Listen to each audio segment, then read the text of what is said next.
Grabe paglabas ni Rex, muntik na muntik niya makagat itong si Brindel.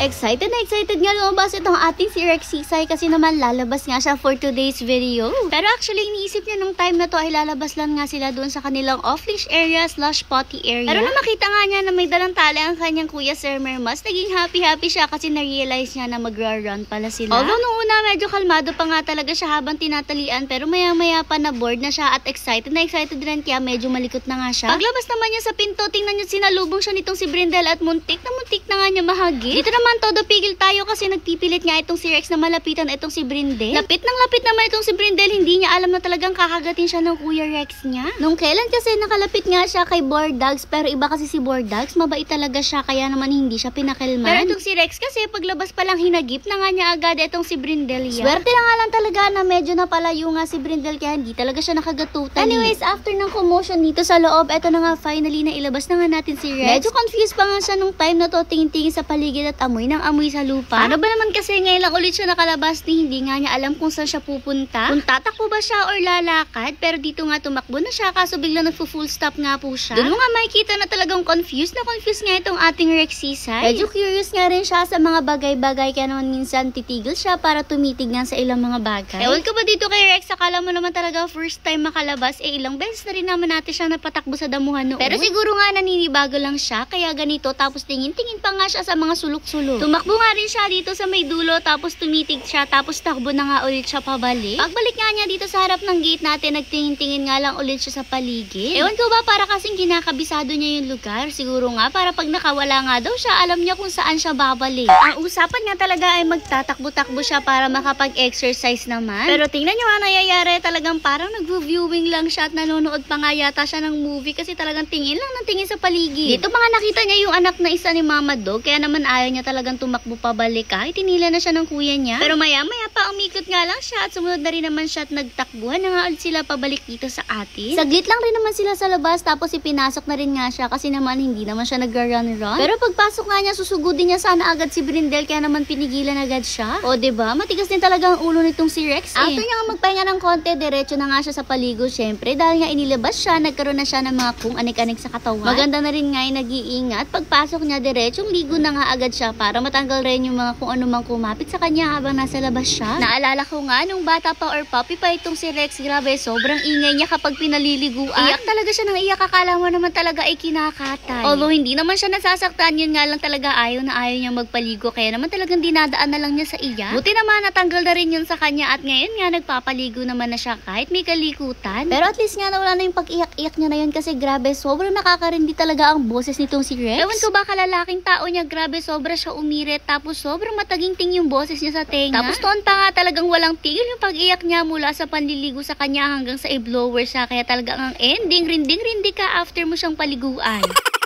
Anyways, ito na nga, nasa blower time na nga tayo at tingnan nyo talagang behave pa rin naman si Rex dito. Dati kasi takot sila sa blower, tayo nilang lumalapat sa katawan nila yung hangin. Pero over time, habang lumalaki sila, nasanay na rin nga po sila at tingnan nyo, effect na nga sa kanila itong blower. Ano ba naman kasi kahit anong pilwag nila at kahit anong iyak nila ay hindi rin naman titigilan ng pag-blower sa kanila kasi nga kailangan talaga ay 100% dry bago sila tigilan. Kaya naman kahit medyo bored na nga itong si Rex ay hinahayaan niya nga lang na blower siya kasi naman kapag nagkulit siya, mas matagal pa ang blower. Nung makatapos na nga ito at pinabanguhan na nga rin siya, talagang tinakbuhan niya nga itong pabango. Ewan ko ba kasi ganito lahat ng pack members natin, talagang kapag pinapabanguhan na natin sila, akala mo nakikipaghabulan. Meron rin nga pala si Rex na konti-konting balahibo na kailangan tanggalin. Siguro nga ay nag-uumpisa siyang mag-shed. Tapos nung time na to, pumasok na nga siya sa loob pero hindi pa nga siya tapos kaya pinalabas ulit siya. Kailangan pa kasi talaga siyang gupitan ng kuko tapos i-shave nga yung kanyang paws. Paano ba naman kasi sobrang lilikot ng mga to tapos sobrang bibigat pa nga nila. Delikado kasi kung mabalahibo nga yung kanilang paw pads kasi nga mas prone sila sa pagkadulas. Lalong-lalo na nga kung basa yung sahig. Tapos syempre pag nadulas sila may tendency pa nga na mabalian sila. Kawawa naman, diba? Kaya naman isa talaga sa mapapansin nyo sa amin ay palagi nga kaming may videos na nagtatanggalan ng mga balahibo sa kanilang paws. Kasi nga alam nyo naman ang bahay nga po nila ay tiles at pag nabasa nga po yun, prone sila sa pagkadulas. Pero nga kapag ganito na hindi mahaba yung balahibo nila sa paw pads ay medyo madikit pa nga or mas maayos ang kapit nila sa tiles. After naman ng shaving session, dito na nga tayo sa pagtututbrush at tingnan nyo talaga nahirapan si Ate Charmaine yung natutbrush nitong si Rex. Paano ba naman kasi talagang sobrang takaw nga nitong si Rex na kinakain na nga niya yung toothpaste at mukhang pati nga yung toothbrush ay gusto pang kainin. Ito naman nga po ang naiwan ni Rex after nga po siya na i-groom. Tingnan nyo, grabe, sobrang kalat talaga dito sa mansyon at ang kalat nga ay puro snow na kulay itim. Kasi nga nagsashed na nga itong si Rex at mostly nga sa mga pack members natin kapag nagsashed ay yung mga white na balahibo yung natatanggal. Pero dahil nga pure black itong si Rex, tingnan nyo talagang black rin yung mga balahibo na nagsashed sa kanya. At grabe, alam nyo ba, mahirap rin itong linisin